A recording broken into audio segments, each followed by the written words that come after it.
Welcome back to our channel. Today we'll be doing a series of 5 of the most common mistakes when starting with Amazon FBA.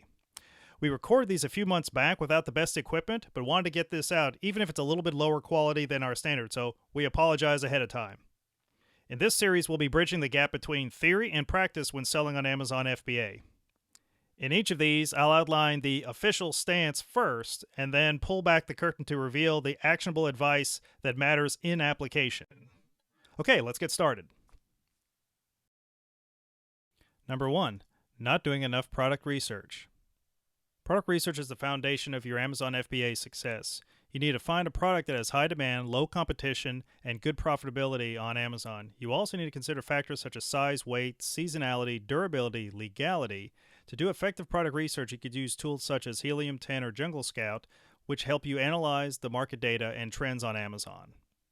Okay, so as far as doing product research, it's going to be very important because the thing that you're trying to do is you're trying to prevent entering into a red ocean as just another Me Too product. You do not want to be the next fidget spinner after fidget spinners have left the market as far as viability, or they've already hit rock bottom, which means that there are products similar or exactly the same, indistinguishable from what you're doing, that are available at super low margins, because if you're going to launch something on Amazon, you need to have a 3-to-1 to 5-to-1 ratio on your cost of goods sold landed to what you're selling it on Amazon. Obviously, this will depend on the size and a lot of different things, but that's something to feel for. So the thing that you need to do when you're doing your research, Helium 10 is one of the products that I've used for years, so is Jungle Scout, and that will let you see approximately how many of these particular items are being sold per month from various competitors. And the thing you're looking for is enough volume to support your product being in the market without such a level of saturation that you're going to come in and you're going to be one of 100 people or 100 different brands all looking to sell the same thing. Again, fidget spinners is a great example.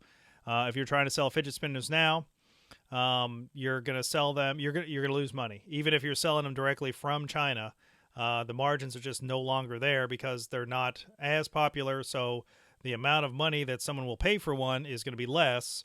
And the competition, the race to the bottom, which is something we always want to avoid, has already occurred, and it's not worth going after.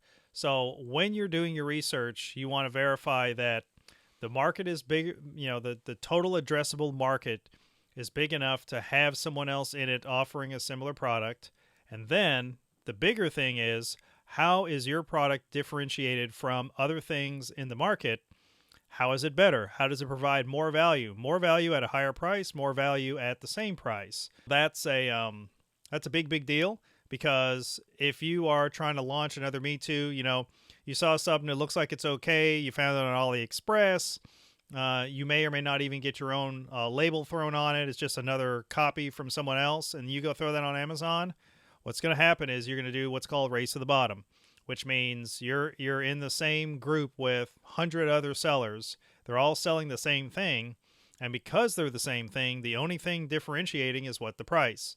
And then what'll happen is you get actual Chinese suppliers that have very low margin capabilities because they have very low costs, and they can come over and they can cut the floor out on everything and sell it for, they might even sell it under their own cost just to drive the competition out, try to bankrupt them, and then wait until everyone's gone and then come back in later. So it's something to look at.